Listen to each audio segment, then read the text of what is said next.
Welcome to The Explainer. So today we're diving into what is honestly an absolute masterclass on corporate survival. We're going to unpack the playbook of this scrappy, first-generation entrepreneur named Sunil Mittal and look at exactly how he navigated some of the most brutal corporate attacks in history to build a literal empire. If you've ever wondered how a business can survive not just one, but two near-extinction events, well, you're absolutely in the right place. 12,50,000 crore rupees.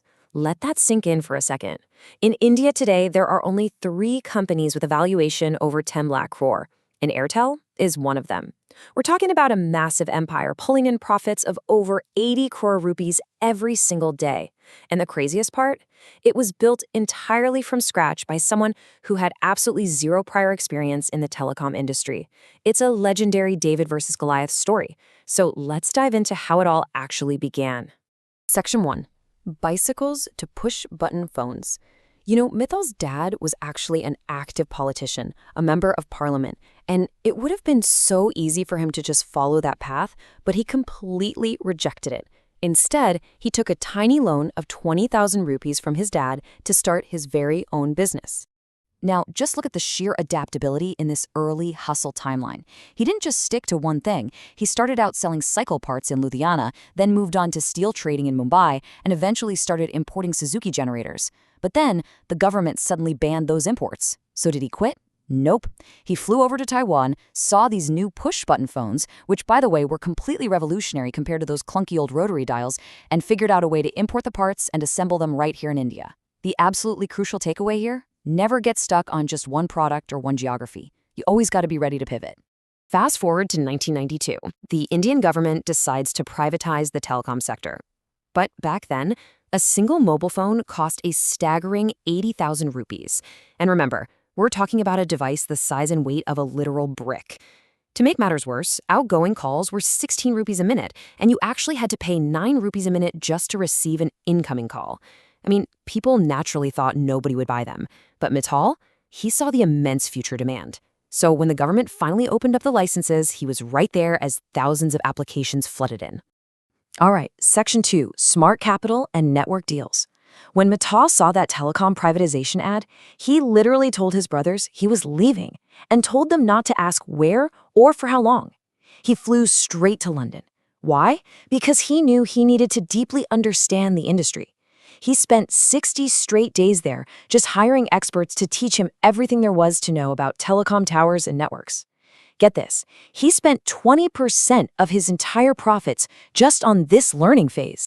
And funding this massive vision was absolutely crucial. Mittal knew he couldn't do it all by himself, so he brought in this incredible CFO, Akhil Gupta. Gupta was actually so influential that Mittal started calling him the fourth brother. Together, they maintained strict financial discipline, kept their books totally clean, and managed to bring in foreign giants like Singtel, British Telecom, and Telecom Italia. But here's the thing, this wasn't just about cash. Whenever Airtel hit a huge technical wall, they could literally make a phone call and have a private plane full of foreign experts arrive to solve it. The real takeaway? Don't just raise money, raise smart capital that brings actual strategic expertise straight to your doorstep. And all of this brilliant financial management eventually culminated in a massive 2002 IPO. Now think about the difference between the traditional model, which was basically a massive financial burden, and Airtel's brilliant new approach. Setting up telecom towers requires massive upfront capital, what we call Capex. And Airtel simply didn't have it. So Mittal and Gupta sat down with Ericsson, their equipment vendor, and pulled off this piece of genius Indian jugaad. They basically said, look, we're not paying for the towers upfront. You build the network, and we will pay you based on how much our customers actually use it. They completely shifted this massive upfront cost into an operational expense. Ericsson took the bait because they really needed the business, and Airtel walked away with a world-class network for zero massive upfront cost, an absolute game changer. But alongside these smart deals, Mittal was also building an incredibly unique corporate culture. He coined this term reverse Monday syndrome. Think about your own work week for a second. Instead of dreading Monday morning, he wanted his employees to be genuinely excited to come into the office. And he achieved this through a highly decentralized, merit-based system. He completely refused to micromanage. Instead, he handed the power over to local circle and city teams. If they performed well, they got rewarded, period. It created this fiercely loyal and driven workforce, which, as we're about to see, they were desperately going to need. Which brings us to Section 3, the 2003 Reliance Telecom ambush. Imagine this. You're building your empire. You've just taken your company public, and then you look out on the horizon, only to see Mukesh Ambani entering your space. Let me be clear, this wasn't just normal competition. This was an absolute extinction-level threat for existing players. Just think about the concept of a padlock for a second. The existing players, like Airtel, were using GSM technology. That's where you can easily pop your SIM card out and just switch networks if you want to. But Reliance, they brilliantly utilized CDMA technology.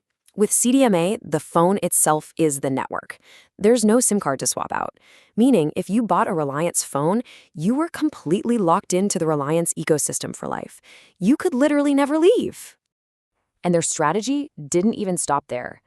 While Airtel had spent years slowly and painfully acquiring expensive wireless licenses state by state, Reliance just bypassed all of that.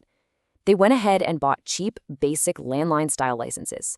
But to make them work seamlessly across the whole country, they dropped a massive $2 billion to lay a 20,000-kilometer fiber network across India. They just completely outsmarted both the government regulations and their competitors in one swoop. And then they dropped the absolute bomb, the monsoon hungama offer. Remember those 80,000 rupee phones and crazy expensive call rates we talked about earlier? Well, Reliance offered a phone, a connection, and 400 minutes of free outgoing calls, all for just 501 rupees. And the real killer? Free incoming calls. This completely obliterated everyone else's revenue models overnight. And Reliance backed this up by buying 5,000 TV ad slots. You literally couldn't look at a screen without seeing their ad. They sold 10 lakh phones in a single week. The entire industry was in absolute shock. So how do you respond to that? Section 4, Airtel's tactical rural fightback.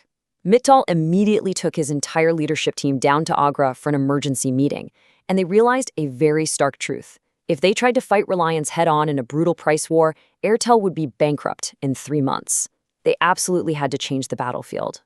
There's a quote that perfectly captures their survival strategy here. Where the competition is strong, step away. Where they are weak, attack. Reliance was absolutely dominating the premium metro markets. So what did Airtel do? They simply stepped away. They swallowed their pride, kept their heads down, and pivoted their entire focus to Tier 2, Tier 3 cities and deep into rural villages. They started focusing heavily on prepaid SIM cards, tapping into this massive market that Reliance just hadn't fully focused on yet. But that pivot introduced a whole new problem. Section 5, the Indus Tower cost masterstroke.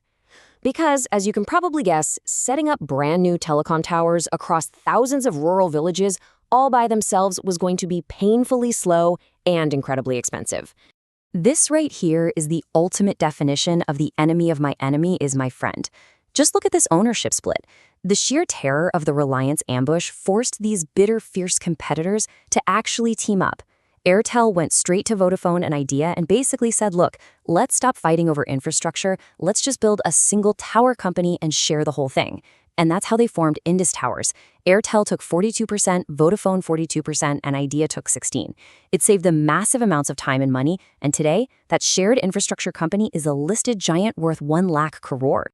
All right, Section 6, the calm before the tsunami. So Airtel survived the 2003 ambush. They weathered the storm with that rural pivot and by sharing costs. But as we move closer to 2010, the market turned into an absolute bloodbath of price wars. Companies were literally charging by the second just trying to compete. Airtel's quarterly profits plummeted from a super healthy 2,200 crore all the way down to just 285 crore. Top executives were fleeing the company left and right. You can really see the sheer devastation of the Indian telecom market over time here. Just look at the massive reduction in active competitors. At one point, there were 14 massive players in this space. We're talking titans like the Tata Group. And today, there are basically 2.75 left. You've got Jio, Airtel, half of BSNL, and a fraction of Vodafone Idea. Almost everyone else was completely wiped off the map. And why is that? Because in 2016, a new threat arrived, one that was 10 times bigger and 10 times more destructive than the 2003 Reliance Communications ambush. If 2003 was a bad storm, the arrival of Reliance Jio in 2016 was an unstoppable, industry-ending tsunami. Which brings us to the ultimate question. After seeing 12 other massive corporations get utterly destroyed, how exactly did Sunil, Bharti, Mittal, and Airtel survive the apocalyptic geo-tsunami to become more profitable today than they have ever been in their entire history? Well, you are definitely going to want to stick around for part 2 of this explainer to find out. Keep learning, keep analyzing these strategies, and I'll see you next time.